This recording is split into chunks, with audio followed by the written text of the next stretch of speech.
പിണറായി വിജയനെതിരെ വിമർശനവുമായി CPI സംസ്ഥാന secretary Binoy Viswam. സൂക്ഷിക്കണമെന്ന് പറഞ്ഞ അവതാരങ്ങൾ അകത്ത് കയറിയോ എന്ന് പരിശോധിക്കണം. അവതാരങ്ങൾ നമ്മളെ റാഞ്ചിക്കൊണ്ടുപോകില്ലെന്ന് ന്യൂനപക്ഷങ്ങളെ ബോധ്യപ്പെടുത്തണം. ന്യൂനപക്ഷങ്ങൾ ഇടതുപക്ഷത്തിനൊപ്പമായിരുന്നുവെന്നും തിരിച്ചടികളിൽ നിന്ന് പാഠം പഠിക്കണമെന്നും ബിനോയ് വിശ്വം പറഞ്ഞു. താൽക്കാലികമായിട്ട് വന്നു പോകുന്ന ചില ആൾക്കാരുണ്ടാകും. ലാഭം തേടി വരുന്നവർ, അപ്പോൾ നേട്ടം തേടി വരുന്നവർ, അവരെല്ലാ ബന്ധുക്കൾ. അവരെപ്പറ്റി പിണറായി വിജയൻ പറഞ്ഞിരുന്നു തുടക്കത്തിൽ ചില അവതാരങ്ങൾ അവരെവിടെ അത്തരക്കാരുണ്ടായിരുന്നു. നമ്മളെ തേടി വരുമെന്നും നാം സൂക്ഷിക്കണമെന്നും നാം അകറ്റി നിർത്തണമെന്നും പിണറായി വിജയൻ പറഞ്ഞ ആ അവതാരങ്ങൾ പിന്നെ അടുത്തേക്ക് വന്നോ, അകത്ത് കയറിയോ, നമ്മളെ സ്വാധീനിച്ചോ, നമ്മുടെ ബന്ധുക്കൾ നമ്മളിൽ നിന്ന് അകന്നു പോകാൻ അവർ നിമിത്തമായോ? ആ ചോദ്യം ചോദിക്കാൻ ഭയപ്പെടാൻ പാടില്ല. ഭയപ്പാട് കൂടാതെ ചോദിക്കണം. ആ ചോദ്യം ഉണ്ടെങ്കിൽ, സത്യമാണെങ്കിൽ അത്തരം അവതാരങ്ങളെ നാം തീർച്ചയായിട്ടും അകറ്റിയേ മതിയാകും. SFIയെയും ASFനെയും ബിനോയ് വിശ്വം വിമർശിച്ചു. CPIയും പരസ്പരം പടവെട്ടിയപ്പോൾ ശത്രുക്കൾ വളർന്നുവെന്നും ബിനോയ് വിശ്വം പറഞ്ഞു. ഷാബാസ് അഹമ്മദും റഹീസ് റഷീദുമാണ് വിശദാംശങ്ങളുമായി നമുക്കൊപ്പം ചേരുന്നത്.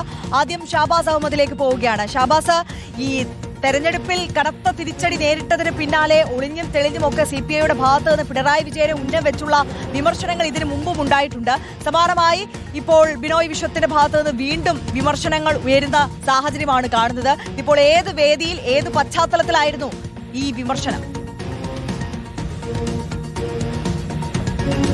ആര്യ, ഇന്ന് തൃശ്ശൂരിൽ നടന്ന EMS അനുസ്മരണ പരിപാടിയിലായിരുന്നു പിണറായി വിജയനെതിരെ ബിനോയ് വിശ്വം ഒരു അതിരൂക്ഷ വിമർശനം നടത്തിയത്. CPIM ജനറൽ സെക്രട്ടറി MA ബേബിയെ വേദിയിലിരുത്തി തന്നെയായിരുന്നു ഇത്തരത്തിലൊരു അതിരൂക്ഷ വിമർശനം ഉണ്ടായത്. കേരളത്തിലെ നിയമസഭാ തെരഞ്ഞെടുപ്പിൽ ഒരിക്കലും ഇളകില്ല എന്ന് വിചാരിച്ച കോട്ടകൾ വരെ ഇളകി. അതിന് പ്രധാനപ്പെട്ട കാരണം എന്താണെന്ന് പരിശോധിക്കേണ്ടതുണ്ട്. ആ ചോദ്യം പാർട്ടിക്കകത്ത് ചോദിക്കേണ്ടതുണ്ട്. അതിന് പ്രവർത്തകർ ഭയക്കേണ്ടതില്ല എന്ന് പറഞ്ഞായിരുന്നു ബിനോയ് വിശ്വം തുടങ്ങിയത്. പിന്നീട് പിണറായി തുടക്കകാലത്ത് പറഞ്ഞ ചില അവതാരങ്ങളുണ്ട്. ആ അവതാരങ്ങളെ നാം അകറ്റി നിർത്തേണ്ടതുണ്ട്. പിന്നീട് എപ്പോഴെങ്കിലും അവർ നമ്മുടെ കൂടെ കൂടിക്കൊണ്ട് അവർ നമ്മളെ സ്വാധീനിച്ചുകൊണ്ട് ആ അവതാരങ്ങൾ ഒപ്പം കൂടിയോ എന്ന കാര്യം പരിശോധിക്കണം. അത്തരത്തിൽ ആ അവതാരങ്ങൾ ഒപ്പം കൂടിയിട്ടുണ്ട്. അതാണ് ന്യൂനപക്ഷ വോട്ടുകളടക്കം അകലാൻ കാരണം എന്ന തരത്തിലുള്ള ഒരു പരോക്ഷ വിമർശനം തന്നെയാണ് പിണറായിക്കെതിരെ ബിനോയ് വിശ്വം ഉന്നയിച്ചിരിക്കുന്നത്. പ്രധാനപ്പെട്ട കാര്യം CPIM ജനറൽ സെക്രട്ടറി MA ബേബിയെ വേദിയിലിരുത്തി തന്നെയാണ് ഇത്തരത്തിലൊരു വിമർശനം നടത്തിയിരിക്കുന്നത്. ന്യൂനപക്ഷങ്ങളെ നമ്മൾ ബന്ധുക്കളായി കണ്ടിരുന്നു. അവർ തിരിച്ചും ഇടതുപക്ഷത്തെ അങ്ങനെ തന്നെയാണ് കണ്ടിരുന്നത്. പക്ഷേ ഇടയിൽ വെച്ചുകൊണ്ട് ആ ധാരണ പോയി. അതായത് ഈ അവതാരങ്ങൾ നമ്മളെ റാഞ്ചിയെടുക്കില്ല എന്ന കാര്യം ന്യൂനപക്ഷങ്ങളെ ബോധ്യപ്പെടുത്തേണ്ടതുണ്ട്. വലിയ തിരിച്ചടി തന്നെയാണ് ഉണ്ടായിരിക്കുന്നത്. ഒരിക്കലും ഇളകില്ല എന്ന് വിചാരിച്ച കോട്ടകളാണ് പാർട്ടിയുടെ കയ്യിൽ നിന്ന് ഇളകിപ്പോയിരിക്കുന്നത്.